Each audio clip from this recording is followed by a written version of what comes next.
Hello and welcome everyone to episode 13 of the Learning Zone podcast. As always, your hosts, Rob and Rob. Rob, how are you doing? What's news? Hey Rob, I'm loving our new background. I think it's definitely Thank you. appropriate based on us having just welcomed spring into our lives. And I suppose with spring comes renewed hope, some color in our lives, some greenery Jeez, coming back into Johannesburg. renewed hope, color in our lives. Yes, you've been in a dark place there, bud. That doesn't sound so great. But yes, no, it is spring, a new season for sure. Yeah. Exactly. Well, let's be honest. We're coming out of our third wave in South Africa. To our international listeners, it's been long. The third wave, it's been pretty aggressive, this Delta variant, and I think as our numbers start to come down and diminish, and the country's getting vaccinated, it is feeling like a bit like a new season. So I think it coincides with spring. Definitely, and definitely a reason to have a spring in our steps. I mean, there is an impending lowering of restrictions for better or worse. We were talking a little bit around some of the things I might do with new opportunities to do more social things. What's top of mind for you, Rob, as hopefully we have more relaxed restrictions? What are you going to get up to? Well, Rob, whilst we've elected to live in what many would deem the heartbeat of the South African economy, Johannesburg, Johannesburg has many positive aspects to it and things that we enjoy. But I think we can all attest to the fact that the South Africa as a country is one of the most beautiful countries in the world. And maybe that's an inherent bias. But I think it would be by many, many international tourists who've been here before and many people who have experienced our diverse country that it is extremely beautiful. And so for me, I think it's a case of just getting out of Joburg again, experiencing what our country has to offer. I've got a trip planned to Cape Town, which is obviously special in many, many ways. And I'm then also heading to the Garden Route, which is on the kind of southwestern part of South Africa, the western coast of South Africa, and really, really beautiful on many, many fronts. So 2 trips coming up, which I'm looking forward to. How about you? Yeah, I think there's a lot to. I think a lot of people around the world are realizing the inner beauty of their country when they can't travel anywhere. And there is definitely a lot in South Africa. And I think with enough gratitude and perspective, every country has enough of its own local tourism to be grateful for. I'm actually debating, a friend of mine invited me on a cruise ship, some party cruise ship in December. And I was just having flashbacks to the beginning of COVID when, COVID was so big in the world, where that one cruise ship in the Caribbean had so much COVID. It was listed as a country on the world country statistics of COVID. So I definitely probably won't go to a cruise ship right after lockdowns has been lifted. But yeah, people are doing it. People are selling tickets for things like cruise ships and parties and all that sort of stuff. And vaxxed or not, I think we have a long way, but it shows where a lot of people are going. And I'm actually happy for those people in that industry as well, because without those opportunities, they're not going to be earning money. So definitely a new season for them. Yeah, it seems when we look at our friends further afield in Europe coming out of their summer, you're often in envy around Europe seemingly being open and people doing the things they would normally do in a European summer holiday. I've seen lots of pictures and friends sharing experiences where I've been quite envious. So long may we have that as we move into our summer. Definitely. And, it's interesting talking about such upbeat things to look forward to now zone into today's topic, which is something I've been quite passionate about for the last few months, since I first saw the New York Times article published a few months ago, and now the TED Talk published a few days ago.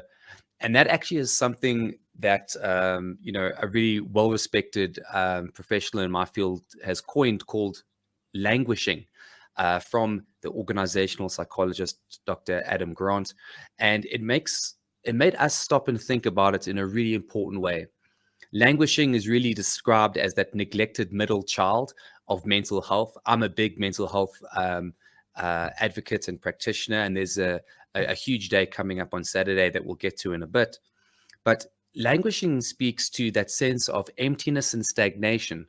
And it's really that understanding that if you can also not be depressed but also not be thriving.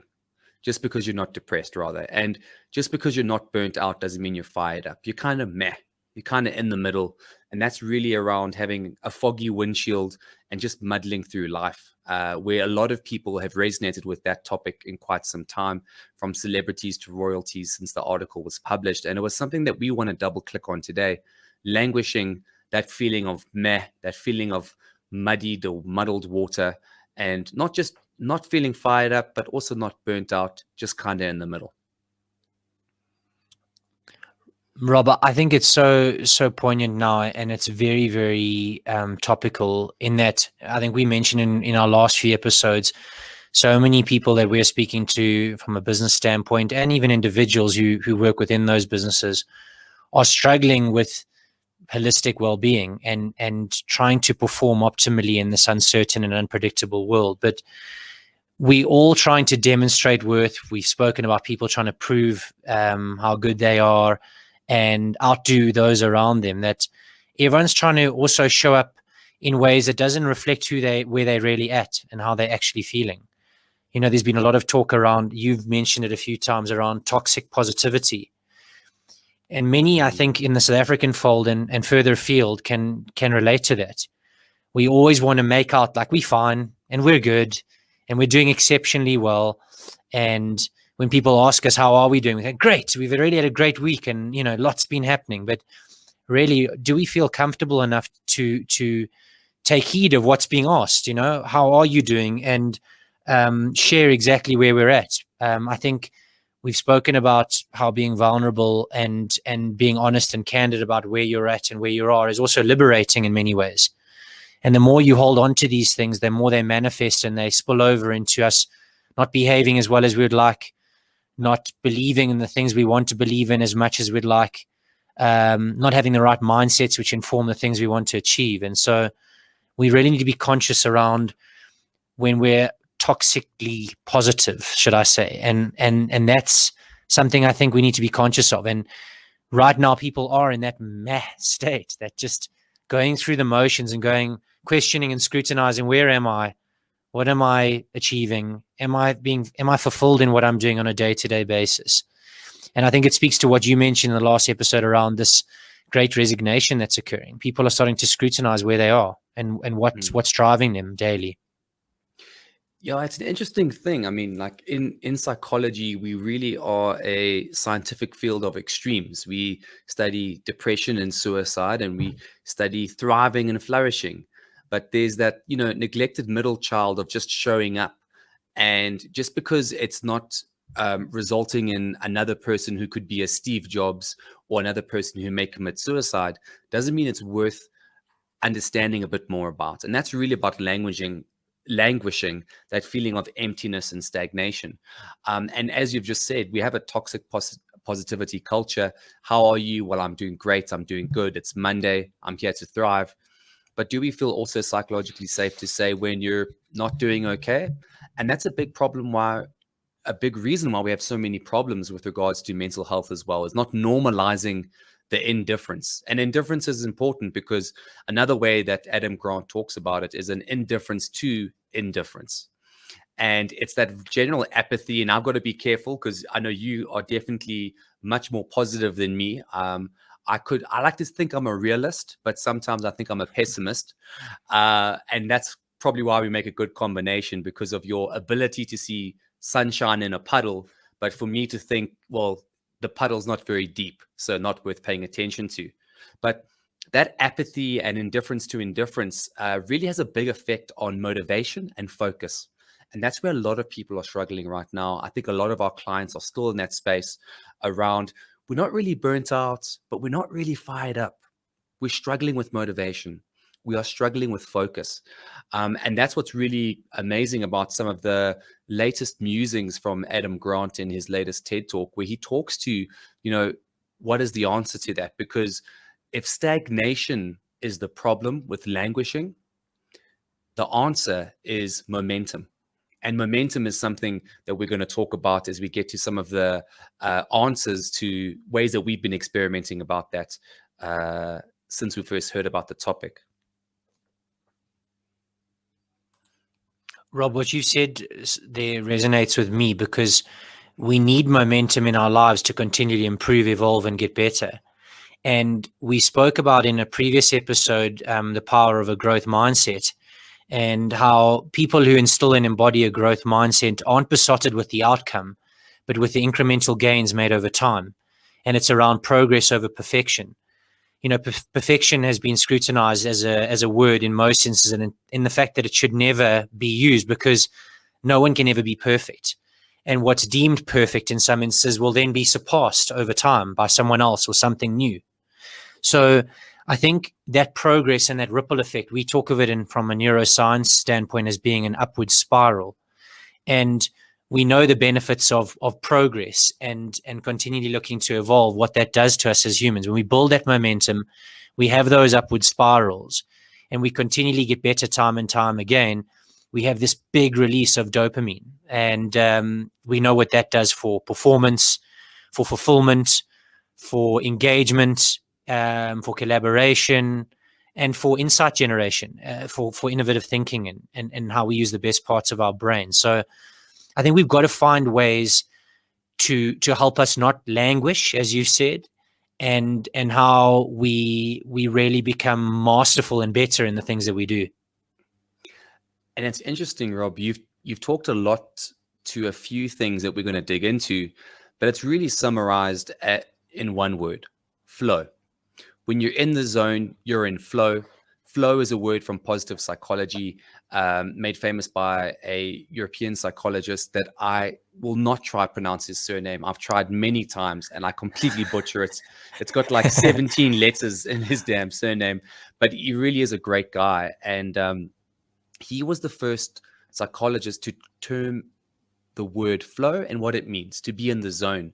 And it's really about being so totally absorbed in something that you can't manage the flow of time and yourself. And some of the best examples of that are when you're so involved in an activity that you forget to eat.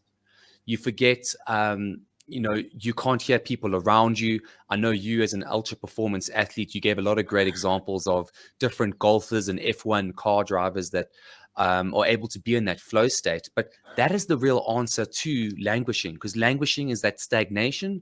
Flow is that momentum. You're in the zone, you're making progress.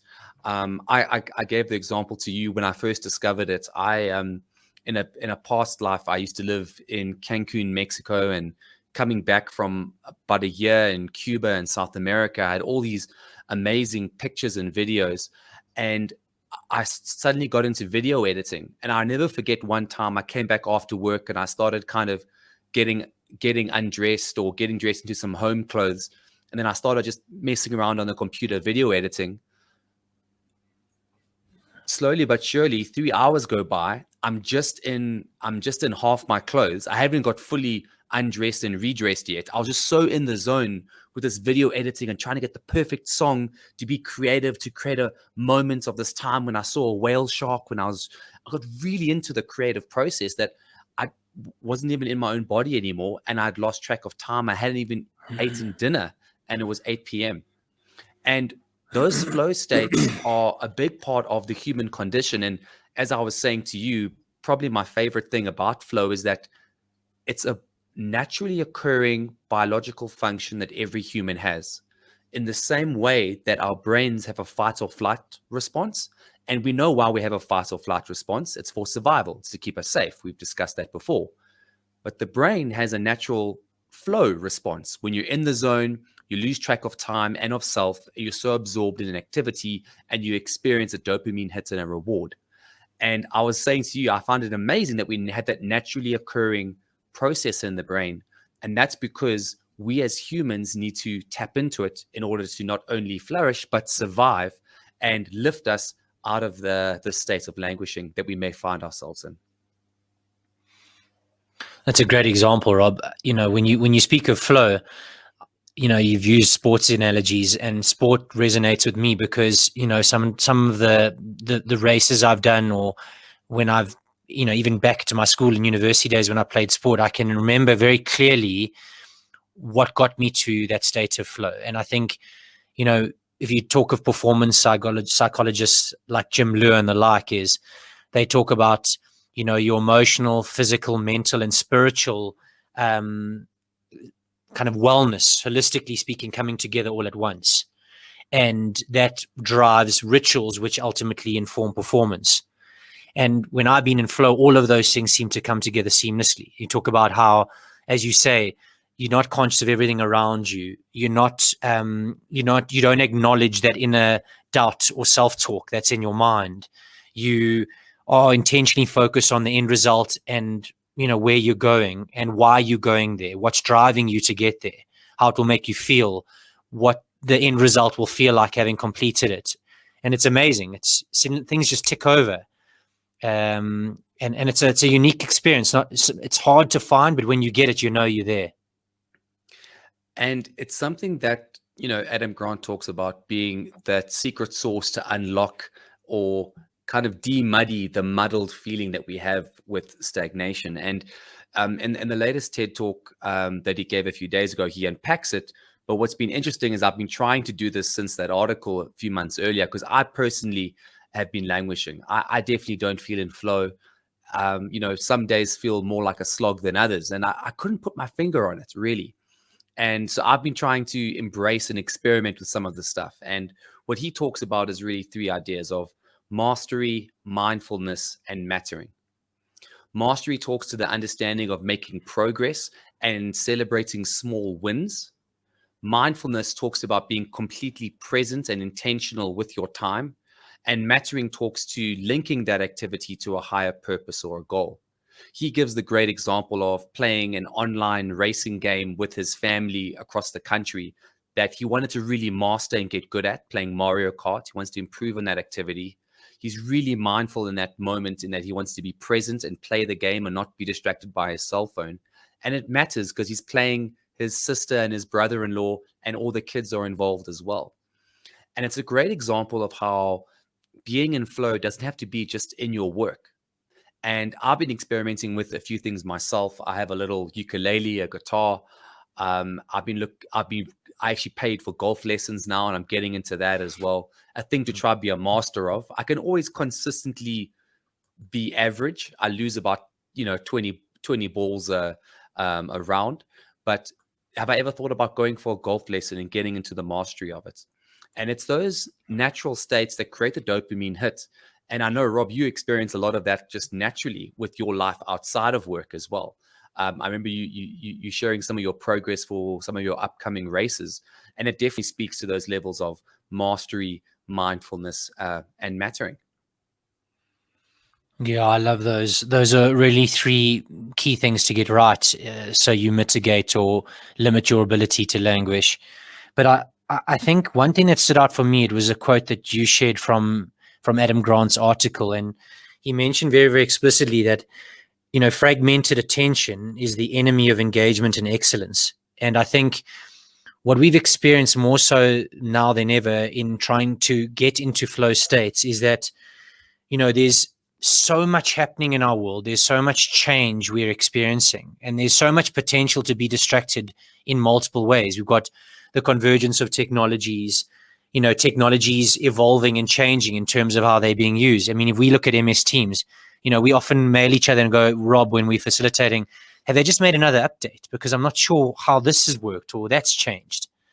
And the change is a constant. We're dealing with change on multiple levels. And what's happening more so now than ever in our ability to become exceptional in the things we want to be good at is we're not committing enough time to be able to be effective in those spaces. It's diminishing our ability to be excellent in them because we're learning or we're engaging with something new at a superficial level and not going into it in depth so that we become masterful, as you said. And the only way we can get into a flow state so that we are masterful is prioritizing things and creating the time to do so. So I love that example that you used. I also, something that I watched recently now, which is from a really successful local South African bank called Capitec. And the CEO, Gerrie Fourie, very simply just said, what he attributes his success to was that they don't they could say yes to a lot of things now, having, grown rapidly over the last 5 to 10 years. But they always catch themselves when they're about to commit to something new and say, why should we go there? Because it's going to take our attention away from the things that we do well.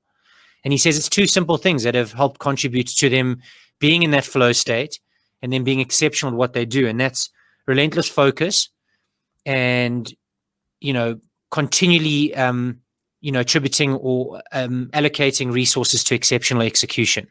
So focus and execution there is key. And they're not languishing at all.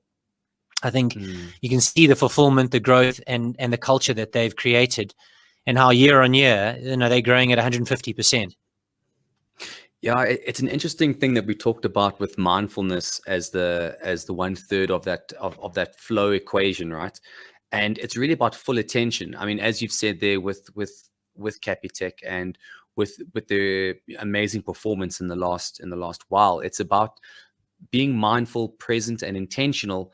And if there's one consistent thing, and there are a couple consistent things, but one of the ones that's really top of mind is we don't have enough time and we don't have enough focus time. Corporates are struggling across the board with blocking out meeting-free Mondays and creating that intentional time. And I actually just asked you a little bit earlier when I said, how often do you close your Outlook in a day? Or do you keep like me, I keep my Outlook open, my email browser open the entire day, and I respond to client emails as quickly as I can to show an expedience bias and a bias for action. And I used to be good at it. I once went on time management training, I think as a graduate, and that was one of the tips. Actually, they said check your email 2 or 3 times a day, but that was before smartphones and before we had email clients on our phones as well, I guess. So it's not only about having your email closed during your working hours, but also, I guess, after hours as well. And that's a big thing about being intentional. You referenced the time thing, and there was a lovely word that he used saying we often have time confetti in a day. So we have like an hour, but it gets shredded up by our divided and unfocused attention, looking at our phones, responding to texts. I'm definitely on about 20 more WhatsApp groups than I should be. Like that should also be legally allowed, I think. And how often do we, turn off the rings, pings, and dings on our phones? Do we operate on building a slide deck or building an Excel sheet for 2 hours and keep our Outlook off? I think that's a real interesting thing for me that I think a lot of people are struggling with right now. I love that, the attention confetti example, Rob. I think that there couldn't be a more apt expression. It needs no description. And I think that's what Adam Grant's so great at, is he's able to take to some extent, complicated or complex, analogies or examples or poignant topics he wants to get across and make them really relatable and easily understood. I love that about what he does. But I think one thing that I also mentioned to you, which links to that too, is I get frustrated with people who do this, but I do it myself all the time, and I have to keep reminding myself, is that you have individuals who share a perspective, whether it's in a social context, at a family barbecue, or at a social engagement with friends, who seem to have a strong positioning statement or a strong view or opinion on something, but you actually realize, going back to what they've shared, that they actually haven't really delved deeply into what they've shared. They've got a superficial or high level understanding of it. And I think what we found in the last 18 months is there's a lot of focus and intention around being in flow and not being distracted and learning. But I think what we've also established is that the return on learning has been very poor. People are not really going deep into what it is that they want to be exceptional at, that they want to master, and what they are learning.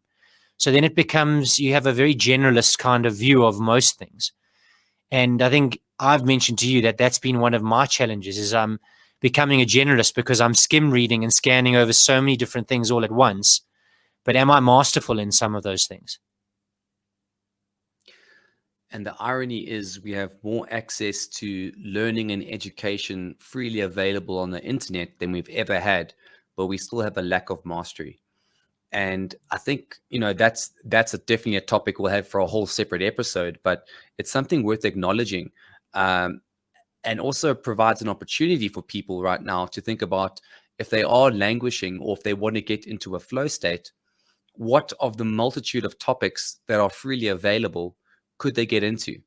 Could they get into to make progress on, be intentional on, and something that matters to them?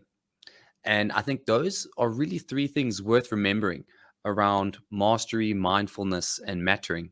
If we're going to move out of this stagnation and into a flow of momentum, which I think is so important for a lot of people, especially as we change seasons right now.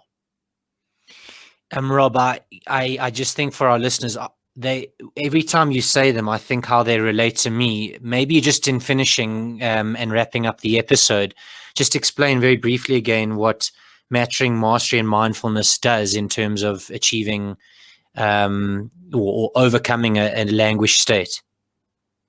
Well, mastery is really around valuing progress over time.